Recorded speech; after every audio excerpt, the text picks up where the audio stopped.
બાળકોને એકલા મૂકતા માતા પિતા માટે લાલ બત્તી સમાન કિસ્સો સામે આવ્યો છે।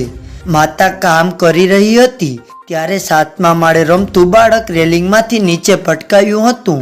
ફૂટબોલની જેમ આ બાળક ઉછળ્યું અને મોતને ભેટ્યું હતું। આ ઘટના સુરતના પાલ વિસ્તારમાં આવેલા સેલિબ્રેશન બિલ્ડિંગમાં બની હતી। હાઉસકીપિંગનું કામ કરતી માતા 2 વર્ષીય બાળકને પોતાની સાથે કામે લઈ ગઈ હતી। ત્યારે ભવ્ય નામનો બાળક બિલ્ડિંગના 7મા માળે રેલિંગ પાસે રમી રહ્યો હતો।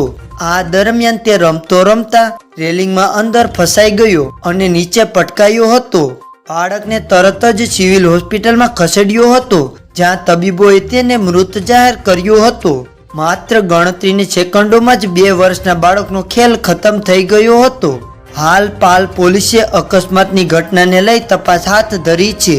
બાળક જ્યાં રમી રહ્યું હતું તે દરમિયાન બાજુમાં મૂકવા આવેલી જે લોખંડની રેલિંગ છે તેમાંથી રમતા રમતા પ્રથમ તેમણે પગ બહાર કાઢ્યો હતો। ત્યારબાદ બેલેન્સ ગુમાવતા બાળક આખું બહાર આવી ગયું હતું। આ બાળકે ઘણા સમય સુધી ત્યાં લટકી રહ્યું, પરંતુ આખરે તેનો હાથ છૂટી જતા 7મા માળેથી નીચે પટકાયો હતો અને ગંભીર ઈજાના પગલે તેનું મોત નીપજ્યું હતું।